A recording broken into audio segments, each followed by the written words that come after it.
नमस्कार, आप देख रहे हैं पक्ष विपक्ष। आपके साथ मैं हूं घनश्याम उपाध्याय। ये बिहार की राजनीति की खासियत है कि जब कुछ ना हो रहा हो तो भी राजनीति यहां पकती है। यहां हर पल राजनीति के लिए कोई ना कोई मुद्दा मिल ही जाता है। अभी कुछ दिन पहले तक जाति जनगणना की दूर दूर तक कोई चर्चा नहीं थी। अचानक लोकसभा में केंद्र सरकार के एक मंत्री ने एक सवाल के जवाब में कहा कि जाति जनगणना की कोई योजना नहीं है। देश भर में कोई हलचल नहीं हुई, लेकिन बिहार की राजनीति ने अगले ही दिन इसे लपक लिया। अब पूरी राजनीति इसी के इर्द गिर्द घूम रही है। सबसे पहले आरजेडी ने इसे उठाया, फिर समर्थन में धुर विरोधी जेडीयू ने भी देरी नहीं की। बिहार के मुख्यमंत्री नीतीश कुमार ने मांग की कि केंद्र जातीय जनगणना के लिए दोबारा सोचे। नीतीश की मांग पर अब तक केंद्र सरकार की कोई टिप्पणी नहीं आई है, लेकिन राजनीति चल पड़ी है। विपक्ष के नेता तेजस्वी यादव ने प्रस्ताव दिया कि नीतीश की अगुवाई में एक प्रतिनिधिमंडल प्रधानमंत्री से मिले, उनसे जाति जनगणना का आग्रह करे। तेजस्वी के इस प्रस्ताव के बाद शुक्रवार को विपक्ष ने मुख्यमंत्री से मुलाकात की। इस मुद्दे पर मुख्यमंत्री विपक्ष के साथ है और सहयोगी बीजेपी चुप्पी साधे इसे देख रही है, क्योंकि बिहार विधानमंडल के दोनों सदनों से इस तरह की मांग 2 बार सर्वसम्मति से की गई है, जिसे दोनों बार केंद्र सरकार को भेजा भी गया। इसलिए नीतीश पीछे भी नहीं हट सकते। वो सोमवार को इसके लिए प्रधानमंत्री को पत्र लिखने जा रहे हैं। जाति और राजनीति का चोली दामन का साथ रहा है, खासतौर से बिहार में तो सामाजिक आधार का रोल और खास हो जाता है। ऐसे में जेडीयू और विपक्षी दल आरजेडी पूरी तरह से जाति आधारित जनगणना के समर्थन में है। कहने को तो ये जातिगत जनगणना आरक्षण को लेकर जातियों को असल न्याय दिलाने का पहला कदम होगा, लेकिन इससे ओबीसी आरक्षण की नई राजनीति का रास्ता भी खुल सकता है। मंडल की धारा से निकली ये राजनीतिक पार्टियां जाति जनगणना में संभावना दिख रही हैं। उन्हें लग रहा है कि राम मंदिर निर्माण आंदोलन के चलते मंडल की राजनीति में आए बिखराव को फिर एक बार पुराने मॉडल पर लाने में इससे मदद मिलेगी। ये हो पाएगा या नहीं, इसके बारे में फिलहाल कोई राय नहीं बनाई जा सकती। फिर भी इन दलों के लिए ये मुद्दा अर्थहीन नहीं है। इसमें उन्हें लंबी लड़ाई की गुंजाइश दिख रही है। राजनीतिक दल नए सिरे से गोलाबंदी कर रहे हैं और वैसे जहां नीतीश कुमार आरजेडी के साथ मिलकर जातिगत जनगणना का गणित बैठा रहे हैं, तो वहीं बीजेपी ने भी ओबीसी के दांव खुलकर खेलने शुरू कर दिए हैं। केंद्र सरकार ने सरकारी मेडिकल अंडर ग्रेजुएट और पोस्ट ग्रेजुएट एडमिशन में 27% ओबीसी और 10% आर्थिक कमजोर छात्रों को आरक्षण को मंजूरी दे दी है। इससे फायदा तो कुछ हजार छात्रों को ही होगा, लेकिन इसका संदेश पूरी ओबीसी समुदाय को जा रहा है। अब विपक्ष चाहे जो कहे, लेकिन मंत्रिपरिषद में सबसे अधिक ओबीसी मंत्रियों के बाद मेडिकल एजुकेशन में आरक्षण जैसे कदमों से मोदी सरकार ओबीसी वोट बैंक पर डोरे डाल रही है।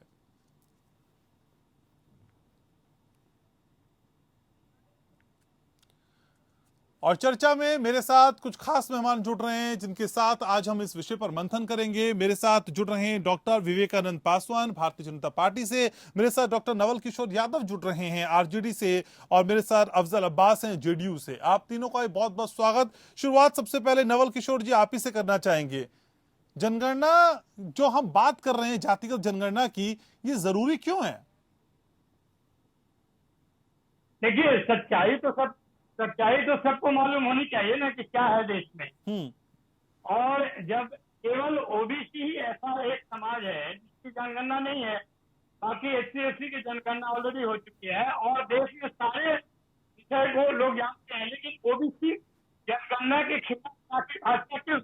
जबकि भाजपा अपने मंत्रिपरिषद का परिचय देते समय ये बताना नहीं भूलती है कि ओबीसी है, एससी से, एसटी से है, ये महिलाएं हैं। एक एक व्यक्ति एक एक परिचय बताते हैं। हमें लगता है कि जातीय इसलिए आवश्यक कि सरकार किसी भी समाज के सकारात्मक समाज लेना चाहती है, तो उससे पुख्ता दस्तावेज रहे। आपको ध्यान होगा कि पहला आयोग से लेकर मंडल आयोग से लेकर बिहार में मुंगेरी लाल आयोग से लेकर ये तीनों आयोग इस विषय पे राय रखने से जो काम दिया गया था तो हुई होगी। समझने में 35 कर ली और कहा इसकी परिस्थिति क्या है, और एक बहुत बड़ा रिपोर्ट दिया। पिछले बीजेपी अभी वो नहीं कर सकते। इससे पहले तो बीजेपी सर्वसम्मति बिहार में जब सर्वसम्मति से 2 बार विधानसभा में, तो बीजेपी वहां पे थी। उस समय उन्होंने कहा कि नहीं होना चाहिए। मूल रूप से जो समस्या ये है सांकेतिक तौर पे जातियों और उस तरह की पोल खुल जाएगी। जिस की बात कर रहे हैं पिछले 5 साल से भाजपा ही शासन में है और पूरी तरह से ओबीसी को और उनके हकदारी की है। ठीक है, तो आप कह रहे हैं अगर असल विकास की तह तक जाना है तो फिर इस तरह की जनगणना होनी ही चाहिए। ठीक है, जेडीयू से अब्बास भाई भी मेरे साथ हैं।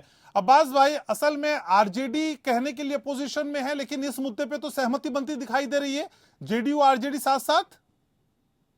देखिए, जेडीयू आरजेडी का सवाल नहीं है। बीजेपी ने भी 2011 में उसने भी बात को उठाया था कि जनगणना जाति आधार पर होना चाहिए। तो अगर हमारा, देखिए हम एनडीए में हैं, बहुत सी चीजों पे हम डिफर भी करते हैं, बहुत से साथ है। हर पार्टी की अपनी सोच होती है, अपनी पॉलिसी होती है। अगर जनगणना जाति आधार पर होगा तो जाहिर सी बात है समाज के जो अदब में नीचे पायदान पे लोग हैं, तो हमको उनको सरकारी कार्यों का, सरकारी योजनाओं का लाभ पहुंचाने में भी आसान होगा। तो ये कि देश के लिए एक अच्छी चीज है। अब बीजेपी आरजेडी में इस सहमत है, वो अलग बात है, उनकी अपनी पॉलिसी है। लेकिन हम शुरू से हम लोग जातीय जनगणना के पक्षधर रहे हैं और आज भी पक्षधर हैं। तो फिर बीजेपी को समझाने का प्रयास क्यों नहीं किया जा रहा? बीजेपी को समझाया जाए, आपके सहयोगी हैं सर। बीजेपी को देखिए, बहुत सारे हमने एनडीए में रहने के बावजूद भी बहुत सारे मुद्दे पर हमने डिफर किए हैं। ये और बात है, वो हमारी इतनी क्षमता होगी, हम तो हर बात को अपनी बात को रखते हैं। ये जरूरी नहीं कि मेरी सारी बातें मान ली जाए, लेकिन जो मेरा डिमांड है, हम उस डिमांड को रखेंगे ही। और क्योंकि मेरी सोच ये है कि ये होगा तो समाज में जनगणना के बाद से लोगों को फायदा पहुंचेगा। रियल तस्वीर सामने आएगी कि लोगों की आबादी कितनी है, किस समुदाय कितना है, ओबीसी कितना है, कौन किस कास्ट का है, उसकी आबादी कितनी घटी बढ़ी। तो एक परफेक्ट और एक्यूरेट जो है ये सामने आंकड़ा जब आएगा तो उसका फायदा सरकार की योजनाओं का फायदा पहुंचेगा। ठीक है, तो डॉक्टर विवेकानंद, असल में बीजेपी को फिर दिक्कत क्या है, परेशानी क्या है? जेडीयू भी समर्थन कर रही है, खुद नीतीश कुमार भी कह चुके हैं कि ये होनी चाहिए, तो सर प्रॉब्लम कहां पे आ रही है?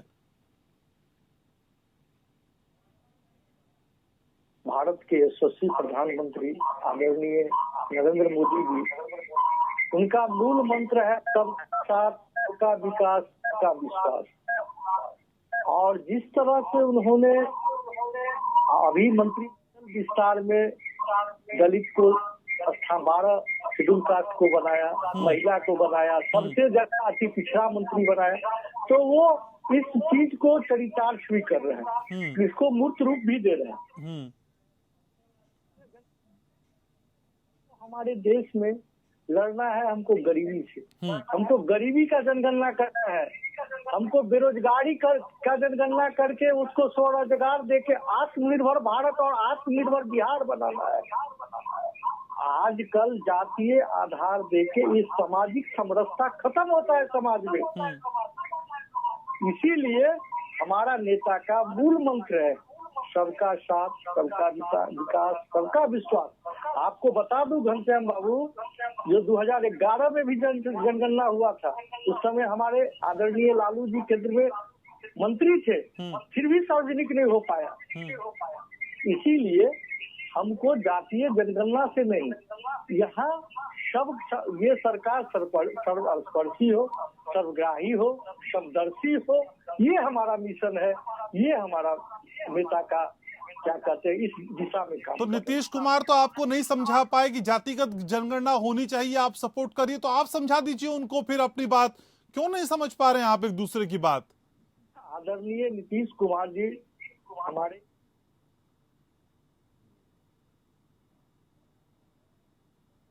ये प्रधानमंत्री जी से मिलेंगे, ये अपनी बात रखेंगे, फिर आपस में दोनों की बात होगी। तेजस्वी यादव से मिल रहे हो, प्रधानमंत्री से कहाँ इस मुद्दे पे मुलाकात हो रही है? मुलाकात तो तेजस्वी यादव से हो रही है।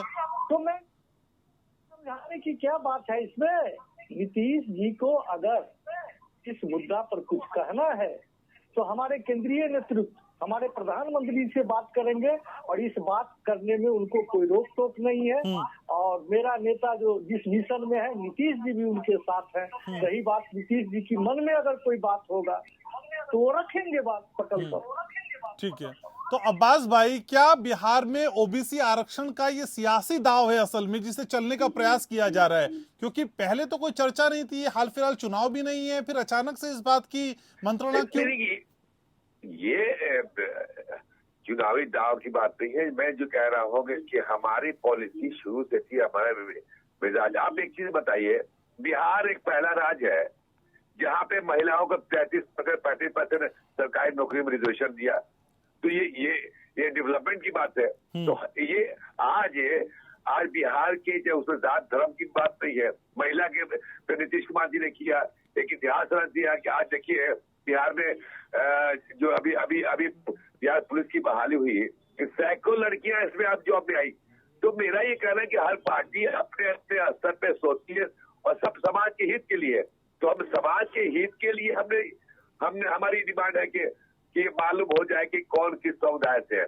आरजेडी, बीजेपी या कोई पार्टी हो, हर पार्टी जो है वो समाज की सेवा की भावना रखनी चाहिए, रखती भी है। तो हम समाज की सेवा भावना के दृष्टिकोण से हम चाहते हैं कि उनकी जनगणना हो और उसके आधार पे हम उसके जो सरकारी योजनाएं हैं और भी जो योजनाएं करना चाहते हैं या और जो प्लानिंग मेरी है उसका फायदा पहुंचे। कुछ बातों में मतभेद हो सकता है, हमारे राय आपसे नहीं मिल सकती है। पर अब्बास भाई, आपका सुविचार असल में आप ही के सहयोगी नहीं समझ रहे। आप मुझे तो समझा देंगे, मैं चलिए समझ भी जाता हूँ, लेकिन बीजेपी को भी समझाने का प्रयास करिए ना, वो क्यों नहीं समझ रहे हैं? देखिए, बड़े नेता है माननीय नीतीश कुमार जी, पार्टी के सर्वे शर्मा है। आज आपके चैनल के माध्यम से हम हमारे राष्ट्रीय अध्यक्ष नए बने ललन बाबू को भी हम बधाई देना चाहते हैं। वो है जो पार्टी के शीर्ष नेता जो लोग हैं वो उससे बात करें कि मैं एक छोटा सा अपना सा पार्टी का सिपाही होने के नाते जो मेरे समझ में बात आती है, मैं आपके चैनल से रूबरू हो। तो बहरकैफ ये इसका अगर मसला आएगा तो जाहिर सी बात है प्रधानमंत्री से मिलेंगे, पार्टी के विशिष्ट नेताओं से मिलेंगे, बात निकल के आएगी। लेकिन अब एक चीज बताइए ना, हम तो एनडीए में लगातार एनडीए में है, बिहार को विशेष राज्य का दर्जा दिया जाए, हमारी शुरू से मांग है। इसका मतलब थोड़ी है कि वो नहीं माने तो हम एनडीए से अलग है। हमने मांग की ना। आप दिल्ली में जो इतनी बड़ी रैली जो हुई थी, याद होगा आपको, ऐतिहासिक रैली जो रामलीला ग्राउंड में हुआ था, बिहार को विशेष राज्य का दर्जा दिया जाए। तो हम भी अब एनडीए में, उसका मतलब ये नहीं है कि हम हमारी पार्टी की पॉलिसी हम चाहते हैं और उस पर डिफर करके आगे नहीं मिल रहा है तो हम उससे नाराज हैं, या नहीं है। पॉलिसियां बनती है और पॉलिसी का पालन भी होना चाहिए। तो जब डिमांड कर रहे हैं तो हो सकता है कि केंद्र सरकार को करना, बिहार राज्य को करना नहीं है। सेंसस तो केंद्र सरकार ही कराती है ना। लेकिन अब्बास भाई, बिहार की एक तस्वीर जिसमें दिखाई देती है कहने के लिए सहयोगी साथ साथ बीजेपी और जेडीयू, लेकिन दिखाई के बाद जो समझ में आ रहा है वो जेडीयू और आरजेडी एक साथ दिखाई देते हैं इस मुद्दे पे। ये दोनों के साथ मेल कैसे है सर? तेजस्वी यादव और नीतीश कुमार की मुलाकात, सर ये भी समझा दीजिए फिर मुझको। नहीं, बहुत देखिए उपाध्याय जी, ऐसा है कि बहुत सी बातें ऐसी है कि विधानसभा में बहुत से बिल पास हो जाता है, इसका मतलब के बाद जेडी के साथ चले गए आप, ऐसा भी नहीं है। हमारे मिजाज उनको भी लगता है कि नहीं है, समाज के हित पे तो साथ देते हैं, जहाँ पे डिफर करता है तो लोग भी डिफर भी करते हैं। अब इसको दूसरा एंगल, इसको सियासी रंग न दिया जाए कि एनडीए से अलग हो रहा है या आरजेडी और जेडीयू में घनिष्ठता बढ़ रही है। ये सब जो चल रहा है आज के सोशल मीडिया में, ये हो जाएगा वो हो जाएगा, ऐसा कुछ नहीं है। एनडीए इंटैक्ट है, अपने अपने मांगों के साथ, अपने अपने कार्य कर्मों के साथ आगे काम कर रहे हैं। आरजेडी से मेरे साथ डॉक्टर नवल किशोर यादव हैं। डॉक्टर नवल किशोर, असल में चाहे यूपीए की सरकार हो, बीजेपी की सरकार हो, एनडीए की सरकार हो, ये सारे लोग इस मुद्दे पे हाथ धरने से क्यों बचते हुए दिखाई देते हैं? इस पे खुल के बात क्यों कोई नहीं करता है? क्या समझ में आता है? देखिए, सबसे बड़ा सवाल है कि हिंदू समाज को या भारत में अगर नागरिक को देखें तो उनकी कुछ न कुछ तो पहचान है ना। संविधान में या संविधान सभा में जितनी भी डिबेट हुई है उसके बाद ये तय हुआ ना कि जो पिछड़ापन है उसका कैरेक्टर क्या है। पिछड़ापन जो है वो उसमें शैक्षणिक है और सामाजिक है, और पिछड़ापन जो है वो ऐतिहासिक कारणों से है, पिछड़ापन जो है वो ज्योग्राफिकल इलाके से है। ये तय किया गया है संविधान सभा में और संविधान ने उसको मूर्त रूप दिया है। उसी के आधार पे सरकार ने आरक्षण दिए हैं एससी एसटी को। ओबीसी के विषय में चिंताएं जो उनकी थी संविधान सभा में, उसमें कहा गया कि इसकी पहचान की जाए, उसके लिए कई सारे कमीशन बने। केंद्रीय स्तर पर 2 कमीशन बने, कालेकर और मंडल के नेतृत्व में, और राज्य में बिहार में मुंगेरी लाल के नेतृत्व में बने, SC ST OBC तीनों के बने। ये सारे जब पहचान किए जा रहे थे तो ये तो हिंदू समाज या भारतीय समाज के विषय में पहचान किए जाते, केवल हिंदू नहीं था, उसमें बाकी धर्मों के लोग भी जो पीछे हैं उनकी भी पहचान की जा रही थी। जब वह पहचान की जा रही थी तो केवल OBC जिसकी संख्या 52% से अधिक है, और मंडल कमीशन के रिपोर्ट में भी लिखा गया है, उन्होंने लिखा है, आप पढ़ सकते हैं उसको, कि इसको पूरी अच्छी तरह से वैज्ञानिक जानकारी इसका होना जरूरी है, आंकड़ों का होना कितना आवश्यक है, क्योंकि बिना आंकड़ों के कोई निर्णय लेना बहुत मुश्किल है। एक अनुमान पे केवल कहना, और वो भी अनुमान 1930 के जनगणना पे, जो कि बहुत पहले का था, अगर उसको रिवाइज करके देखने की बात है तो इसमें किसी को क्या समस्या हो सकती है। और पिछले 15 साल से समय समय पे हर दल ने इस बात को कहा है कि ये जरूरी है। सुप्रीम कोर्ट के कई सारे फैसले जिसमें कहा गया है कि बिना अनुमान के, बिना जानकारी के जो आपके सामाजिक नीतियां हैं, जो समाज कल्याण की नीतियां हैं, वो किस आधार पर फंड का एलोकेशन है। तो इन तमाम विषयों के पृष्ठभूमि में अगर जातीय जनगणना करा दी जाती है तो कौन सा पहाड़ टूटेगा। जिस भाजपा के अभी हमारे मित्र बोल रहे थे कि मोदी जी सबका साथ, सबका विकास और सबका विश्वास जितना जानते हैं, सबका साथ कहाँ है। 8 महीना से किसान अपना खेत और घर छोड़ के आंदोलन कर रहा है, कहाँ साथ है। पूरे 7 साल में विकास करते करते 7वें साल में आकर आप कहते हैं कि ये देखिए मेरे मंत्रिमंडल का परिचय, इसमें ये OBC है, इसमें दलित है, इसमें ST है, इसमें महिलाएं हैं। कहाँ भाजपा का आप केवल बिहार को जो कह रहे हैं कि जाति के आधार पर राजनीति केवल बिहार में होती है, आप यूपी में आप जो अभी गृह मंत्री हैं, जो उस समय अध्यक्ष थे, उन्होंने ऑन एयर कहा है कि हमने सारी छोटी छोटी जातियों को जोड़कर एक बहुत बड़ा कुंबा बनाया है। जब आप पहचान करने जाएंगे समाज में, ठीक है, तो आप कह रहे हैं कि जातियों की असल पहचान के लिए इस तरह की जनगणना का काम होना ही चाहिए। आप मेरे साथ बने रहिए। डॉक्टर विवेकानंद पासवान, क्या डर भी है इस बात का कि अगर कहीं जनगणना हो गई तो लोकल पार्टी ज्यादा स्ट्रांग हो जाएंगी, ये क्षत्रप और मजबूत हो जाएंगे, और सियासी खेल इनसे बेहतर कोई जानता नहीं है, तो पॉलिटिक्स में थोड़ी दिक्कत आ जाएगी? ये भी तस्वीर है क्या इसकी एक?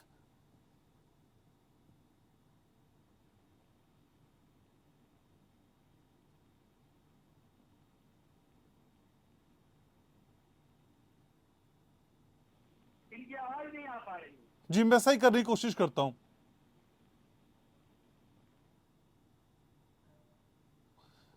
डॉक्टर पासवान, आपकी आवाज नहीं आ पा रही है, लेकिन अफजल अब्बास मेरे साथ है। तो अब्बास भाई, क्या असल में ये सिर्फ जातियों के लिए संघर्ष की कहानी है, या फिर OBC पॉलिटिक्स का भी आगाज है, उसकी भी शुरुआत है ये? देखिए, इसको सियासत आप जो कह रहे OBC का, अगर OBC आज भी OBC के बहुत सारे लोग नेता हैं, बड़े नेता का इनकार किया था, लेकिन मेरा ये मानना है, जितना भी अभी हमारे RJD के प्रवक्ता बोले, बहुत हद तक बात से उनसे मुत्तफिक भी है। अगर ये जनसंख्या हो जाता है और जातीय आधार पे, तो इससे नुकसान क्या है। अगर थोड़ी देर के लिए, जैसे आपने कहा, किसी को परेशानी हो रही है, मैं तो कहता हूँ कि हर आदमी को अपनी अपनी हैसियत का पता चल जाएगा, हमारी कितनी, तो जाहिर सी बात उस समाज के लोग और आगे भी उतर के आएंगे कि हमारी आबादी इतनी है, हम भी कुछ कर सकते हैं, हम भी सियासत में या सरकार में कहीं भी भागीदारी होगी, वहाँ डिमांड करेंगे, तो ये तो अच्छी बात है ना। तो सर, आप तो कोशिश करते रहिए। बीजेपी ने तो मेडिकल एजुकेशन में 27% रिजर्वेशन की बात भी कर दी है। सर, आप भी कोशिश करते रहिए, बीजेपी अपना काम कर रही है, आप समझा भी नहीं पा रहे उनको। नहीं, बीजेपी, देखिए बीजेपी को हम बीजेपी करे, अच्छी बात करे, हम बीजेपी को थोड़ी मना करें कि उसको मना कर ले, लेकिन हमसे जो सवाल पूछे मैं उसका जवाब दे रहा हूँ। बीजेपी अगर मेडिकल में कोटा की बात कर रही है, अच्छी बात करे, वो उनकी अपनी पॉलिसी है, उनकी सोचे कि इनमें सरकार में, बहुमत में, एब्सोल्यूट मेजॉरिटी में, जो भी चाहे करें, हम उससे तो मैं यही तो आपको समझा रहा हूँ कि जातिगत जनगणना से जो आप फायदा लेना चाह रहे हैं, उस पर आपका साथ न देकर बीजेपी अपनी तरफ से घोषणा करके अपनी चीजें पूरी कर ले रही है। सर, आप पीछे रह जाएंगे, समझा दीजिए उनको। सच्चाई तो ये है कि अगर राजनीति हर पार्टी से पॉलिटिक्स करती है तो अपने करे, लेकिन उससे क्या तो नुकसान क्या है। हम वही नहीं करेंगे, गलत किया उन्होंने, हम भी जो करे उसको बात माने, वो हम ये कर रहे हैं, उन्होंने किया तो हम दूसरा थोड़ी करेंगे। ठीक है, लेकिन सर अपनी बात मनवाने के लिए आपको कितनी मेहनत करनी पड़ेगी, इसका हम इंतजार करेंगे। बहुत शुक्रिया, समय मेरे पास इतना ही सर पक्ष विपक्ष में। बहुत शुक्रिया आप सभी खास मेहमानों का आने के लिए, चर्चा में जुड़ने के लिए, अपनी राय रखने के लिए। तो इसी के साथ पक्ष विपक्ष में इतना ही। नमस्कार।